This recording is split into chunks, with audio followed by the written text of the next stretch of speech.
EV Comply, simplifying your ChargePoint installations. Another week, another podcast brought to you directly from EV Comply. It's the 17th of December. Let's see what's been happening this week in the industry. As sales of plug-in cars, vans and motorcycles increase, the government this week has announced that the grant scheme for zero emissions vehicles has been updated to target less expensive models, allowing the scheme's funding to go further and to help more people make the switch to an EV. So from next week, the government will provide grants of up to £1,500 for electric cars priced under 32 grand, which currently around 20 models on the market are available. They say this will help ensure taxpayers' money makes the most difference. There's also support for wheelchair-accessible vehicles. It's being prioritised, with these retaining the £2,500 grant and a higher £35,000 price cap. Government's total investment in the EV transition remains unchanged, but they're just changing the grants that they're giving to people.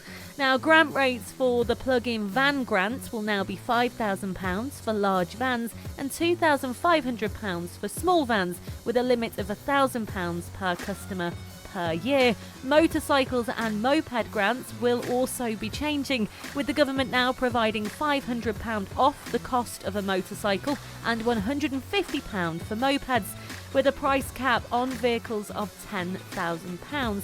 Now, almost 50% of mopeds sold this year were battery electric, so that's great, but a few people are upset if they haven't yet taken up the grants and the schemes that obviously were a lot better just a few weeks ago. Now, while the grants have slowly reduced over time, the sales of electric vehicles have soared. Record sales in 2021 have already exceeded those from 2019 and 2020 combined. Meanwhile, the government is also setting out that it will introduce new rules next year that will increase confidence in our EV charging infrastructure. Big news this week.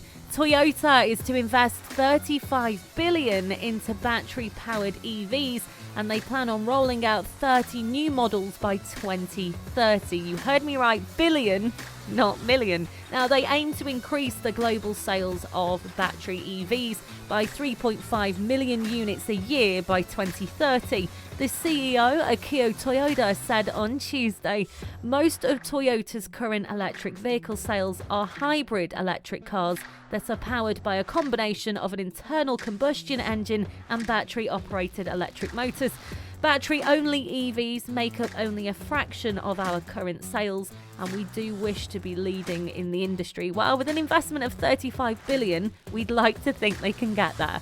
Ford has been busy launching a new EV charging project to help commercial customers go electric. The automaker will help install charging plugs and provide telematics software for fleet operators. The automaker says it expects to sell over 300,000 electric vehicles to businesses and government agencies over the next decade. To help ease the transition, Ford is launching a new project called Ford Pro Charging to offer the necessary software and hardware to aid in the charging of their vehicles. In other news this week, 2 former car showrooms in Bradford could be demolished to make way for a new electric vehicle charging hub and petrol filling station. As reported by Yorkshire Live, Bradford Council and Valley Forecourts have submitted a planning application for a 24-hour roadside service centre from the former Stanley Cars site between Canal Road and Bradford Beck. The proposal includes charging facilities for EVs, including 8 charging points with solar panels on top of each, a filling station, a 545 square metre shop and a car wash. There will also be parking available for around 45 cars. The site, occupied by 2 vacant car showrooms, the former Stanley Cars of an ex-Lexus dealership, could both be demolished if plans are approved. The application says the development will reflect the changing nature of filling stations. Audi only yesterday revealed the Ken block that they've been helping to build. This S1 Hoonitron EV is for the next Gymkhana. Now, the one-off drift car's styling is a homage to the 1987 Audi S1 Quattro, Pikes Peak, but everything about it is all new. Now, the video was posted on YouTube just last night and it's already almost at 1 million views. In January 2021, Ken Block made a rather surprising announcement, ending his 11-year partnership with Ford Motor Company. Then in September, the drift and rally ace signed with Audi, promising a new Gymkhana video featuring a very special Audi e-tron, of which is now posted. The Audi EV is here and it's called the S1 e-tron Quattro Hoonitron, developed exclusively for Ken Block. Now, the all-electric coupe brings back memories of the legendary Audi Sport Quattro S1, which of course was drove to victory at the 1987 Pikes Peak hill climb. Go and check the video out, it's a very good looking car and it can also do quite a bit as well. So whilst Audi have been busy with that, Nissan have revealed a one-off Bluebird EV to mark the UK's factory anniversary. Now, the first car to enter production at Sunderland was 35 years ago and it has now been reborn with Leaf electric drivetrain. It's called the New Bird. It has been heavily modified to accommodate the Leaf's innards. The energy and the gearbox make way for a 150 brake horsepower electric motor that drives the front wheels, giving a 0 to 62 mph time of just under 15 seconds. Modifications have been made to the power steering, brakes and heating system to enable them to run without an internal combustion engine, and we love it. We love the history of it and we love the fact that it's now met modern day age. It looks great. Now, we all know money is flying around the EV industry and Barnet Council is to embark on a 4.65 million EV charge point rollout. Over 500 EV charge points are to be installed in Barnet, North London, due to new funding from the On-Street Residential Charge Point Scheme, or the ROCS as you may know it. Now, Barnet Council has secured 3.5 million from the Office of Zero Emissions, which funds 75% of the cost of local authorities providing public charge points for residents who don't have off-street parking. The remaining 25% of the costs for Barnet Council's rollout will either be funded by the council, a commercial partner, or a part funding agreement, reaching a total project value of the 4.65 million. The 34 streets to receive charge points as part of the rollout have been selected based on residents' requests, sustainability for installing on-street charge points, and where off-street parking is not possible. Toyota's also been busy. They've previewed a baby Land Cruiser EV SUV. It's very cute. The electric concept car is called the Compact Cruiser and looks like it could be a competitor to the Ford Bronco Sport. There's no word on when or if the Compact Cruise EV will reach production, but Toyota has teased a compact off-roader in the past, with of course the FT4X concept, but hopefully this one will hit the market because it's very cool. Polestar,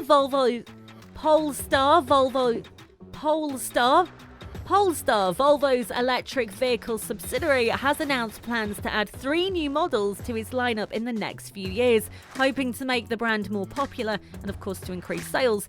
Now, for the one model that is currently on sale, the 2 sedan, Polestar has announced that its new single motor variant has been EPA estimated at 270 miles, and it's soon adding more power to the dual motor variant through an over-the-air update. The Polestar 2 is on sale now, starting at around £47,000, almost £48,000 for the long-range single motor and around £51,000 for the long-range dual motor. Those starting prices make the Polestar only slightly more expensive than the Tesla Model 3.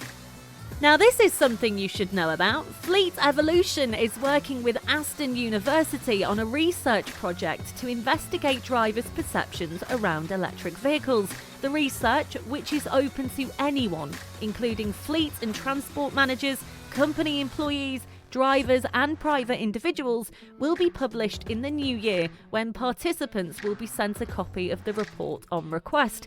It is looking at current perceptions around electrification and is designed to gauge views on electric cars and charging infrastructure, as well as looking to highlight gaps in current production range and charging networks. Fleet Evolution founder and managing director Andrew Leach said, "There are still plenty of misconceptions around EVs, particularly the availability of charge points and the extent of charging networks. To find out more, or if you wish to get involved with this, you can just Google 2021 Electric Vehicle Perception Survey. Following on from that, apparently almost 2/3, 63% of respondents believe vehicle manufacturers should invest as much time and money in bringing hydrogen cars to UK roads as they are with electric vehicles. 1 in 10, which is 11%, believe they would definitely choose a hydrogen vehicle, whilst just 7% more would opt for an EV. More than a third, which is 39%, would consider both EV and hydrogen and make an informed choice based on budget and vehicle model preferences, whilst just 6% would use emissions credentials as the deciding factor.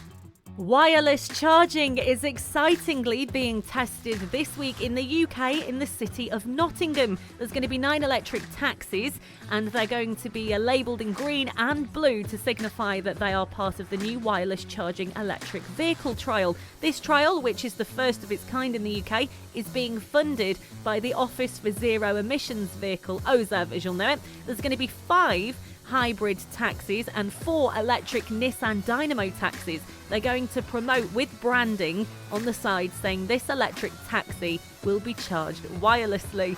It's going to be really, really fun, a concept that we really hope works, and it will signify the wireless power transfer that we're hoping will be rolled out across the rest of the UK. And finally, the eFix Awards are a new initiative to celebrate the people and businesses powering the electric revolution. Our very own CEO here at EV Comply, Stephen Smith, will be a judge, and you can enter online today. Go to awards.efix.co.uk. That's all from me, from everybody here at EV Comply. As ever, we hope you have a great weekend. We hope you're sorted for Christmas, and I'll be back with you next Friday.